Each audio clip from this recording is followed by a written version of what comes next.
नमस्कार, मैं हूं पवन त्यागी, राजनीतिक विश्लेषक। एक बड़ी खबर आ रही है वो महाराष्ट्र से, और वो भी मुंबई से,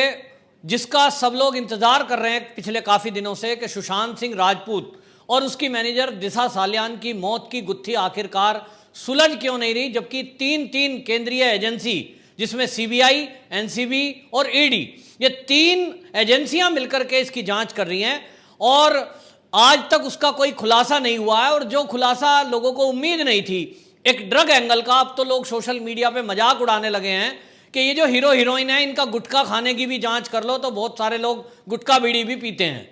ये लोग असल में जानना चाहते हैं कि सुशांत सिंह राजपूत की मौत किसने की। और अब आपको मैं बता रहा हूं कि इस समय महाराष्ट्र के अंदर, मुंबई के अंदर जो कुछ चल रहा है, अब अगले 24 घंटे में बहुत तेजी के साथ बहुत तेज एक्शन होगा और बहुत तेजी से खुलासे होंगे। और अब जिसकी प्रतीक्षा लोगों को थी,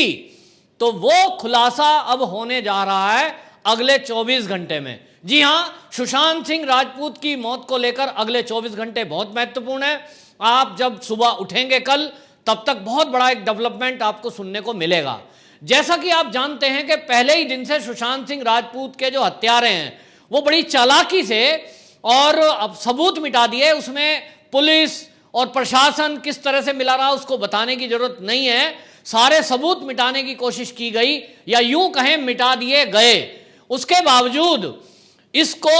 ड्रग एंगल जब इसलिए मिला क्योंकि जो मैनेजर है सुशांत सिंह राजपूत की, उसकी मौत एक ऐसी पार्टी में हुई जिसको ड्रग पार्टी कहते हैं। तो सवाल यह उठता है कि सुशांत सिंह राजपूत की मौत उसके मैनेजर दिशा सालियान की मौत से जुड़ी हुई है, और उस मौत के जो जिम्मेदार हैं वो लोग कौन थे जो दिशा सालियान वाली पार्टी में मौजूद थे। मैं पहले भी इसको बता चुका हूं और कई सारे मीडिया चैनल्स पे भी ये चर्चा है कि उसमें बहुत बड़ा कोई एक राजनीतिक लीडर जो महाराष्ट्र की राजनीति में महत्वपूर्ण रोल निभा रहा है, उसका हाथ है। अब उनके जो गुर्गे हैं और जो बड़ा नाम बॉलीवुड का है, ऐसे खुलासे इस समय हैं। ये अंदर से एक हमारे पास रिपोर्ट आई है कि जो एनसीबी जांच कर रही है, उसको जांच करने में ये उसने पता लगाने की कोशिश की है कि आखिरकार जो विदेशों से प्रतिबंधित ड्रग मंगाई जाती है और अरबों रुपए का, जी हां करोड़ नहीं, अरबों रुपए का जो व्यापार है, जिस पैसे को दाऊद इब्राहिम के जरिए आतंकवादी संगठनों तक पहुंचाया जाता है, जो हमारे भारत की अर्थव्यवस्था को साथ साथ यहां के युवाओं को विनाश की तरफ ले जा रहा है, यह ड्रग का पैसा आतंकवादियों तक पहुंचता है। पाकिस्तान से इसके लिंक हैं, दाऊद इब्राहिम से लिंक हैं। तो आखिरकार वो व्यक्ति कौन है जो ये बॉलीवुड के जो सितारे हैं इनको ड्रग मुहैया कराता है? तो वो कोई होगा ना, ड्रग पैडलर को भी देने वाला कोई है, और वो इतना बड़ा नाम है जिसका खुलासा अगले 24 घंटे में होगा कि वो जो विदेशों से ड्रग आती है वो उसके घर में स्टोर रहती है। बॉलीवुड का एक बड़ा नाम जो बॉलीवुड की हस्तियों को ड्रग सप्लाई करता है,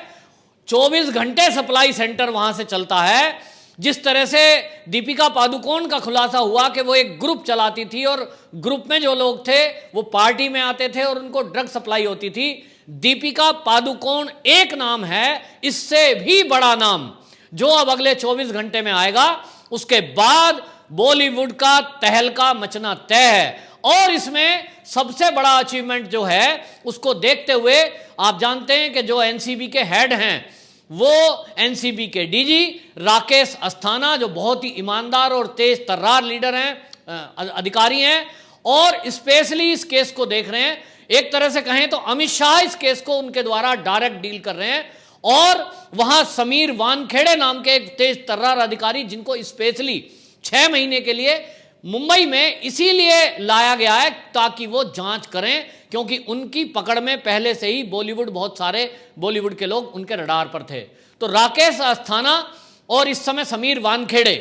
वो एक योजना तैयार कर रहे हैं कि अगले 24 घंटे में वो जो बड़े बड़े सितारे हैं उनको जो गिरफ्तार करना है, उनको कैसे करना है, कहां कहां रेड मारनी है, कहां कहां उनके पास पूरी इंफॉर्मेशन इस समय है कि कहां कहां ड्रग का अड्डा पकड़ा जाना है, जिसमें बड़े नाम भी हैं, जो प्रोड्यूसर हैं, फिल्म को प्रोड्यूस करते हैं, खरबपति व्यक्ति हैं, उनके घर के बारे में कोई सोच भी नहीं सकता ऐसे लोगों के पास ड्रग का जखीरा हमेशा उपलब्ध रहता है और वो आगे हीरो हीरोइनों को वो 24 घंटे में जब भी कोई कॉल करेगा वहां से उनके पैडलर ला करके और वो ड्रग की सप्लाई करते हैं। आप कहेंगे कि ये बड़े लोग, इतने बड़े लोग जिनके पास किलो की मात्रा में भी ड्रग मिल सकती है, आखिरकार वो इस धंधे में क्यों हैं?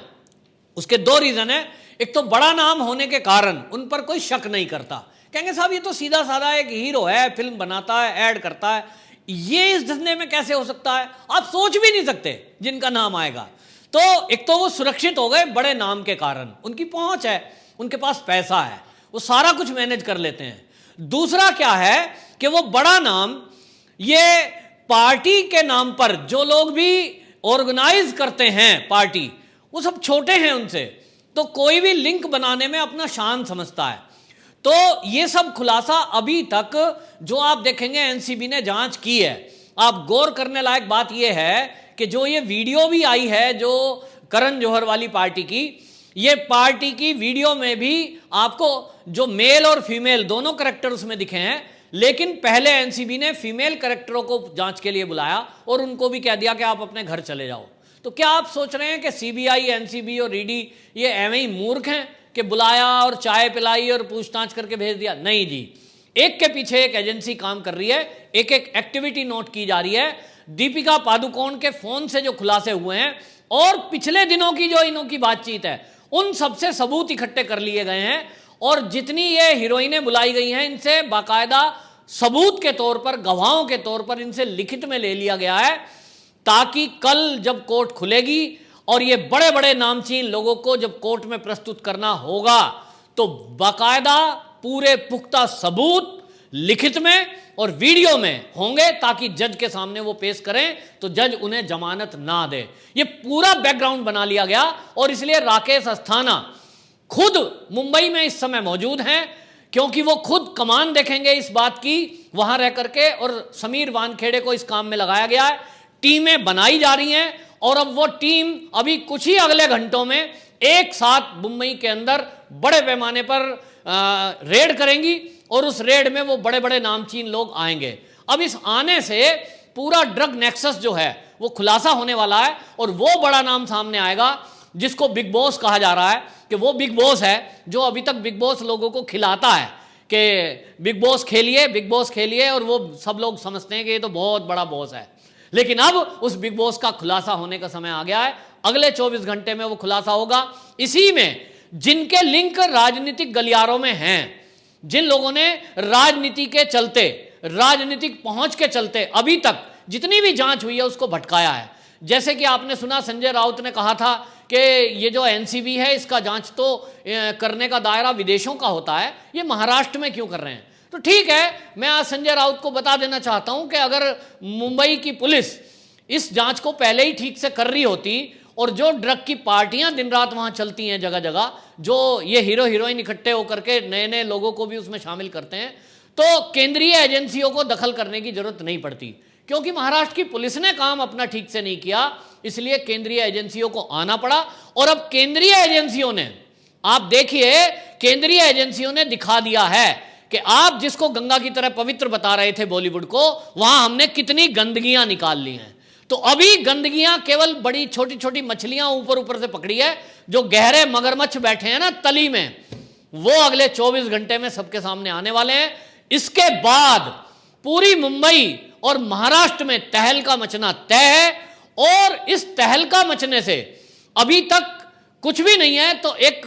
जो राजनीतिक दल हैं वो प्लानिंग कर रहे हैं कि जैसे ही बड़े नामों को हाथ डाला जाए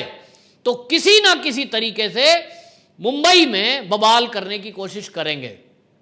ये किसी भी हद तक जा सकते हैं, क्योंकि ये वही लोग हैं, ड्रग माफिया में जुड़े हुए लोग, जो अभी तक देश के टुकड़े टुकड़े करने के मंसूबे करते हैं। ये वही वामपंथी और लिबरल लोग हैं जो देश में पूरे देश को नकली सीएए के विरोध के नाम पर आग लगा रहे थे। ये वही लोग हैं जो आतंकवादियों के विरोध में तख्तियां लेकर के खड़े हो जाते हैं। तो इन्होंने तय किया है कि जैसे ही बड़ा नाम कोई आना तय होगा और ये गिरफ्तारियां होंगी, तो ये महाराष्ट्र में इसको कोई दूसरा एंगल, हिंदू मुस्लिम का एंगल देकर दंगे ना कर दें। तो इसलिए ये वीडियो जब आपके पास पहुंचे, इसको अधिक से अधिक महाराष्ट्र में प्रचारित करिए। आप ध्यान रखिए कि कोई भी अगर इसको हिंदू मुस्लिम के एंगल से एंगल देना चाहेगा, क्योंकि मैं एडवांस में बता रहा हूं कि बहुत सारे मीडिया कर्मी इसमें मिले हुए हैं और वो इसको दूसरा एंगल देने के लिए उनकी तैयारी की जा रही है कि उनको जैसे ही गिरफ्तार किया जाए तो इसको हिंदू मुस्लिम कर दिया जाए, इसको लिबरल वर्सेस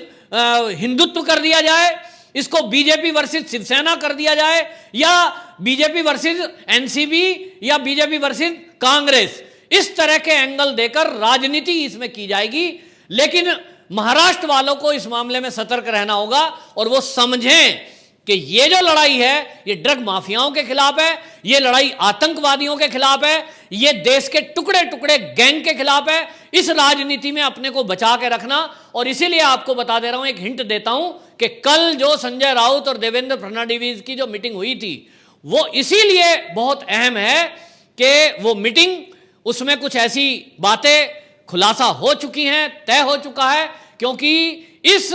जो ये ड्रग माफियाओं का खुलासा राकेश अस्थाना करने के लिए गए हैं और जो केंद्रीय एजेंसी एक्शन ले रही हैं, ये संपूर्ण देशवासियों के लिए, देश के लिए घातक है। इसका खुलासा होना चाहिए और जो भी इसके पीछे आतंकी बैठे हैं, आपको बताऊं कि एक आतंकी वो है जो बंदूक लेकर के आता है और गोली चला देता है, 10-20 लोगों को मार देता है। लेकिन ये जो ड्रग माफिया हैं, ये वो आतंकवादी हैं जो ऊपर से चेहरा इन्होंने ओढ़ा हुआ है एक्टर एक्ट्रेस का, लेकिन ये उस आतंकवादी से भी घातक है जो बंदूक लेकर के आता है, क्योंकि वो केवल आदमी को मारता है। और ये जो बॉलीवुड के दुश्मन हैं बैठे हुए, हमारे देश के दुश्मन बॉलीवुड में, ये हमारी संस्कृति को मार रहे हैं, ये हमारी युवा पीढ़ी का विनाश कर रहे हैं, ये महिलाओं का अपमान करने में लगे हैं, ये महिलाओं का शोषण करने में लगे हैं। और आप देख रहे हैं कि किस तरह से आज महाराष्ट्र की सरकार लचर हो गई है कि एक लड़की जब एक प्रोड्यूसर के खिलाफ रेप का केस लेकर के जाती है, एफआईआर को 5 दिन हो गए, अभी तक कोई कार्रवाई नहीं हुई। इससे सिद्ध होता है कि महाराष्ट्र में चल क्या रहा है। तो ये केंद्रीय एजेंसी अब अगले 24 घंटे में निर्णायक भूमिका में होंगी और एक बड़ा खुलासा होगा। और ये जो ड्रग माफिया है, इन्होंने ही सुशांत सिंह राजपूत की मौत और उसकी मैनेजर की मौत के लिए ये लोग जिम्मेदार हैं। इनका खुलासा इसी के साथ होने जा रहा है। वंदे मातरम।